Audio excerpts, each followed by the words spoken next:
AIMIMचे नेते इम्तियाज जलील आज सोलापूर दौऱ्यावर आहेत.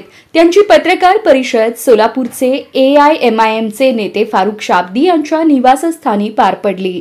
यावेळी पत्रकारांनी त्यांना सोलापूर महानगरपालिका निवडणुकीविषयी प्रश्न विचारला.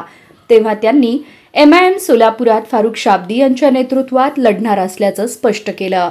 त्यांनी सोलापूरचे सर्व अधिकार शाब्दी यांच्याकडे असणार असं सांगितलं. बघा काय म्हणाले इम्तियाज जलील. नाही, महानगरपालिकेचं बघा, आमच्याकडे असं नाही आहे की काही फॅमिली रूल आहे. आमचे जे जिल्ह्याचे प्रमुख असते ते आमचे प्रमुख आहे. आता फारुख शाब्दी साहेब इकडचे आहे, आमचे अतिक सर जे आहे ते गोवंडीचे आहे.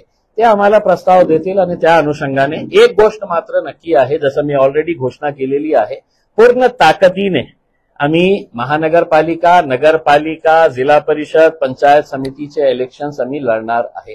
कारण आता 10-12 वर्षामध्ये MIM खूप वाढलेली आहे. लोकांनी आमच्या कामाच्या बाबतीत आम्ही कशा प्रकारे काम करतो हे बघितलेले आहे. आणि 10-12 वर्षापूर्वी ज्या प्रकारे लोक आम्हाला आमच्यावर बोट दाखवायचे, हे जातीवादी पार्टी आहे आणि हे कम्युनल पार्टी आहे, तर हे सगळं पुसलेलं आहे. आम्ही 10-12 वर्षामध्ये जे लोकांनी काम केलेले आहे, आज मला वाटत नाही आहे की सोलापूरमध्ये कोणी फारुख शाब्दीला एक कम्युनल लीडर म्हणून बघत आहे. त्यांनी आपल्या कामाच्या आधारावर त्यांनी आपली स्वतःची इमेज आणि पार्टीचीही इमेज, तसं जसे आमचे दुसरे जिल्ह्यातले सगळे लोक आहेत त्यांनी सगळ्यांसाठी काम करून जे दाखवलेलं आहे,